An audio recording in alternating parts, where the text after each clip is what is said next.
دیکھو اگر آپ کے پاس سونا چاندی مال تجارت جو چیزیں آپ نے بیچنے کی نیت سے خریدی ہیں وہ، اور جتنے پیسے آپ کے پاس کیش میں اس وقت ہیں، اس وقت جب صبح صادق ہوگی عید الفطر کی، اگر عید الفطر والے دن آپ کے پاس مال تجارت سونا چاندی کیش قیمت اور جو باقی سامان جو آپ استعمال نہیں کرتے گھر میں، ان کی پرائس لگائی جائے گی، ان کی قیمت ساری جمع کی جائے گی. اگر ان ساروں قیمت جمع کرنے کے بعد وہ قیمت 52.5 تولے چاندی سے بڑھ جاتی ہے تو پھر آپ کو فطرانہ دینا پڑے گا.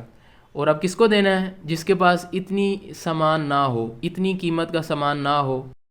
فطرانے کی لیٹسٹ قیمت معلوم کرنے کے لیے آپ ان میں سے یہ جو چیزیں میں نے پیچھے لکھی ہیں، کوئی ایک چیز کی قیمت معلوم کریں گے اور وہ فطرانے کے طور پہ دیں گے. مثال کے طور پر آپ 2.25 کلو گندم کی قیمت کسی بھی پرچون کی دکان سے پتہ کر لیں کہ وہ کتنے کا دے رہا ہے 2.25 کلو آٹا، اتنی قیمت پھر آپ فطرانے کے طور پر ادا کریں گے. یہ قیمت آپ آن لائن بھی معلوم کر سکتے ہیں. جو بھی آپ کی لوکیشن ہے اس لوکیشن کے اوپر جو بھی کمپنیز وہاں پہ گندم یا آٹا ڈیلیور کرتی ہوں گی ان کی ویب سائٹ کے اوپر چیک کر لیں کہ کیا پرائس انہوں نے دی ہوئی ہے.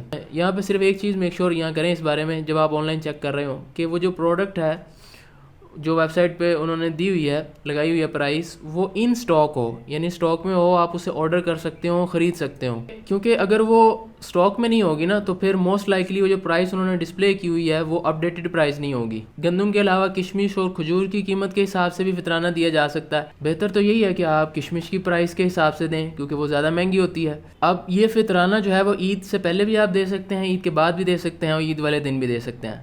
لیکن یہ واجب آپ کے اوپر عید الفطر کی صبح صادق جب ہوتی ہے، فجر کا وقت ہوتا ہے، اس وقت واجب ہوگا.